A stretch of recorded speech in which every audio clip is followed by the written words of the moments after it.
మీ business ఏదైనా మీ ఊర్లో promotion చేయాలంటే అది సుమన్ టీవీతోనే సాధ్యం. ఇప్పుడే సంప్రదించండి.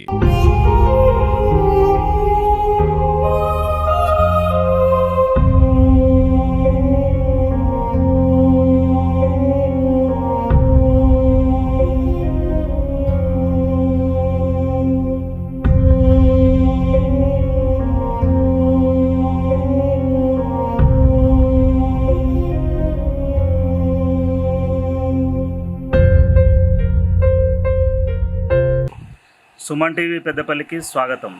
నేను ముత్తారం మండలం లక్కారం గ్రామంలో ఉన్నాను.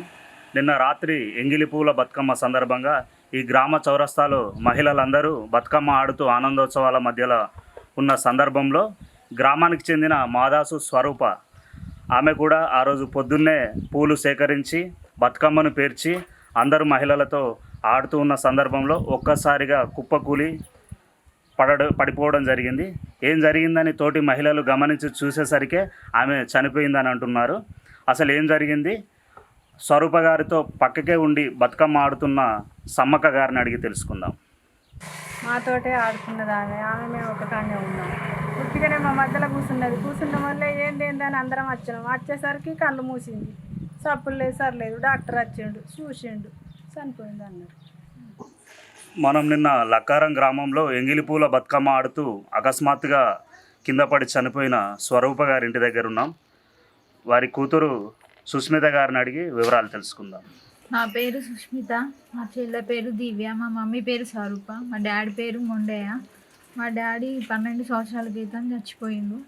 చనిపోయినాక అకస్మాత్తుగా నిన్న మా మమ్మీ సద్దుల బతుకమ్మ రోజు అక్కడికి వెళ్ళినాక అకస్మాత్తుగా చనిపోయింది. మా మమ్మీ మమ్మల్ని కష్టపడి పెళ్ళిళ్ళు చేసి పెంచింది. అనుకోకుండా అనిపోయింది నిన్న. వీరందరూ చెప్పిన దాన్ని బట్టి స్వరూప గారు అకస్మాత్తుగా నిన్న బతుకమ్మ ఆడుతూ అందరితో ఆనందంగానే ఉన్నారు. అప్పటి వరకు పొద్దున పువ్వులు తీసుకొచ్చి బతుకమ్మను పేర్చి సంతోషాల మధ్యలో చౌరస్తా దగ్గరికి వెళ్ళి అందరితోటి ఆనందంగా గడుపుతూ 2 చుట్లు తిరిగి అకస్మాత్తుగా పడిపోయారు. అసలు ఏం జరిగిందని అందరూ చూసేసరికే మరణించి ఉన్నారని చెప్తున్నారు.